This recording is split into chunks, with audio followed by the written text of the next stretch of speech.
Yo, what's up guys, it's 42 Daily back here with another video, and today we have a very interesting topic, a basically corporate beef going on between UMG, which is Universal Music Group, and TikTok. I gotta say it's intense and it's getting pretty toxic out there, so I'm interested to talk about it, get your guys' thoughts and opinions, and talk about my perspective on it all. But first off, I want to say, hope you've been enjoying the content, hope you've been enjoying all the videos I've been making. I'm super happy to be back on the YouTube grind.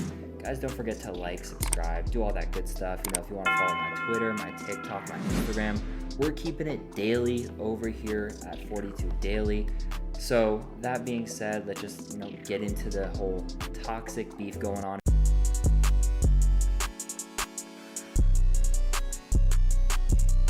And basically, to give a rundown, this thing's like Megan Thee Stallion and Nicki Minaj times like 500 on more of a corporate level. It's just insane what's happening. And I'll kind of go into both sides and just both opinions and what they're thinking. But yeah, let's start from the beginning.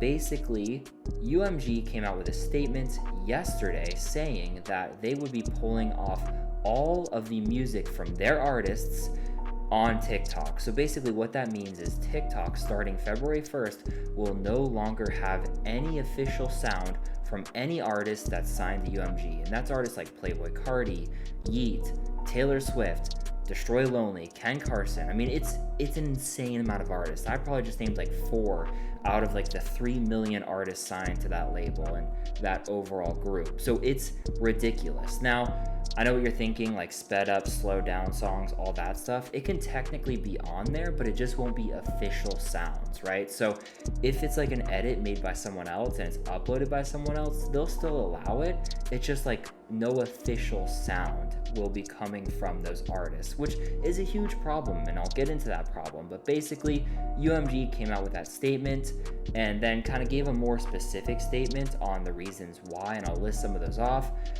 Mostly it was because they didn't believe it generated enough revenue for them, and then also they thought that TikTok was treating them unfairly, and it all had to do with the payout. Basically, TikTok just didn't believe that they should be paying out UMG a certain level in which UMG wanted to be paid out, and UMG was like, nah, we're good off that, let's just end this thing when the contract ends, which the contract ended January 31st.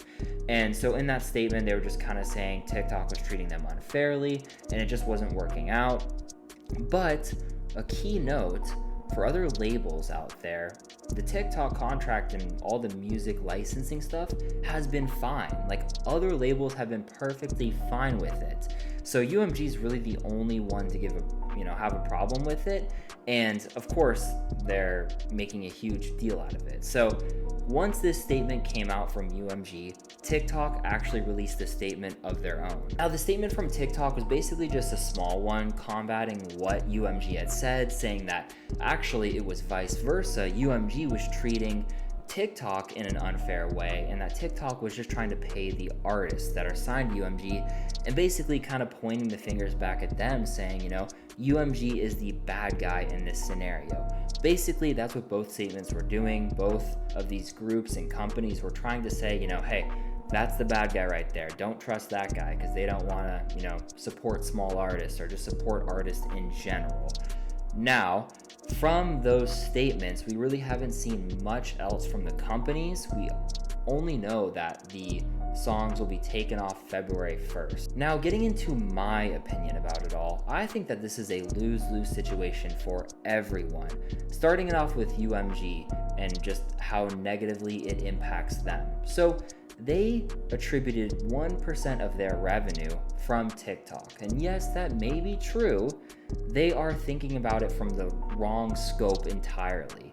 Basically, I don't think they realize that TikTok has the power to discover new artists and give other artists a spotlight, if you will, right? Because yes, technically they don't get specific direct revenue from TikTok, but if you see an artist TikTok about new merch, new tour, new music, a fan may become interested and buy that merch, buy a ticket to the tour, or listen to their music and give them royalties from streaming, right? And now there's really no incentive for any artists to do that because, I mean, there's not their official music on there. It became so easy with their official music on there because you could just go right to your own platform like Spotify, Apple Music, SoundCloud, whatever, and listen to the official sound. Like, TikTok made it so easy for it to be directly just clicking on the sound and going to the app and listening to their music. But now, there's none of that. So there's really no incentive for the artist to post anything. And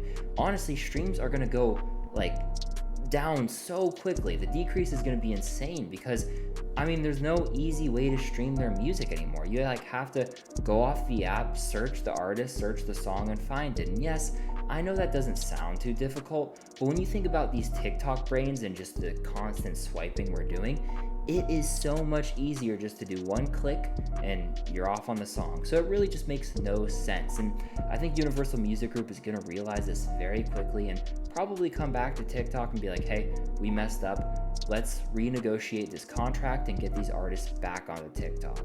Now, on the side of TikTok, I really don't think there's too many like negative things that they did here. I mean, I think honestly they were trying to work with UMG. I think they just weren't aligned to the contract levels and they didn't want to pay these artists out a certain level, and Universal Music Group wanted more money.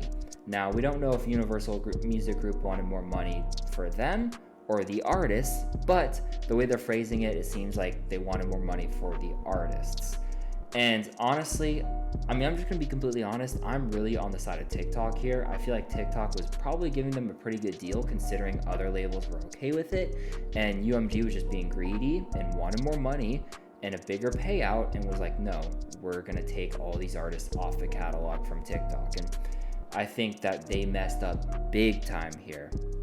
Now, in terms of public opinion, what other people have been saying, like on my TikTok, just in Twitter in general, and Reddit, all that stuff, it seems like it's been pretty negative towards UMG. A lot of people are taking the side of TikTok because they believe that UMG is screwing over these artists. And I have to agree as well. A lot of people were saying, you know, for artists like Yeat and stuff like that, there's going to be, you know, a death to their career and like it's going to kill their career. I doubt that. That's honestly not true. I do think it'll have an impact on the discoverability of Yeat, aka new people finding him, but he has a pretty strong core fan base and I don't think they're going anywhere. So I really don't get that. It's a little bit exaggerating, but for that kind of point, it makes sense for other artists because a lot of artists like who are big on TikTok, it'll be hard for them to promote their singles and stuff when there's no way to promote their singles. And you know, no one's really going to care about them. Like these new listeners that they can get from TikTok won't really be able to find their music, and that's really the big issue here, the discoverability. And I've said it like 3 billion times now, but I mean, that's the issue, and most people agree with that. Now, in terms of kind of next steps, talking about what's next for both of these platforms, I mean, I think TikTok's just going to carry on as normal with none of these artists in their platform, and not saying like user-wise, like they'll still have, you know, their accounts, it just won't be the official music. So TikTok's, you know, just walking along, strolling, they're okay with whatever, just whistling their way to work. UMG, on the other hand, has some things to figure out. You know, do they want to go the route of trying to renegotiate this contract because they'll realize how bad of a toll it'll take on streaming numbers? Or will they try to create something else with another platform that may work in their favor?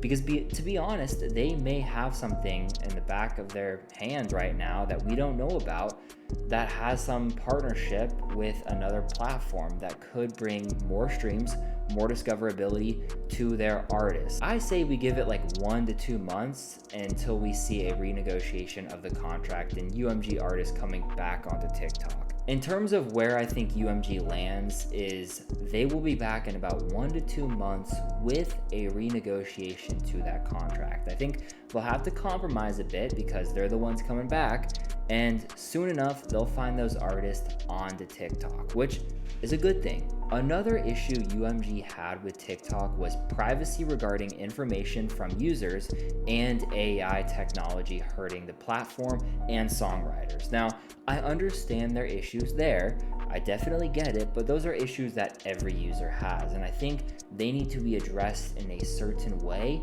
and not the way that UMG addressed them. I understand the concerns. It makes sense, right? A lot of the conversation is around TikTok and its kind of issues with keeping a user's information private, public, all that stuff. And then AI is a super new technology, and I think there's a lot of issues there and a lot of things to work out, but I really don't know if that's UMG's place. And I think that UMG needs to, help out these artists, get them on there, sign the contract, and then work to potentially solve these problems with other companies who are facing the same exact issues. Honestly, I know there's probably been a bunch of whole corporate jargon within this video, and I apologize for that. I just think it's an extremely interesting conversation, and not only that, it's a huge thing that's impacting all of the music industry, because UMG is massive, TikTok is massive.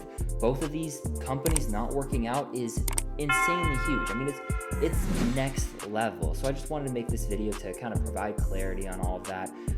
Hope I wasn't yapping too much, but I mean, honestly, it's super interesting. I hope that UMG can come back and, figure out this contract stuff, and TikTok can work with UMG to make sure they're back on there, because the artists are going to lose out massively when this happens. But hope you guys enjoyed the video. Feel free to, like, subscribe, do all that good stuff. Comment your thoughts and opinions. I'm going to be reading all the comments. I'm interested to see what you guys think on this matter. But yeah, going to keep making those YouTube videos. I'm so excited to be back, and I love this sort of content. It's so fun to just sit down and talk about stuff. Hope you guys have a great rest of your week, though, and yeah.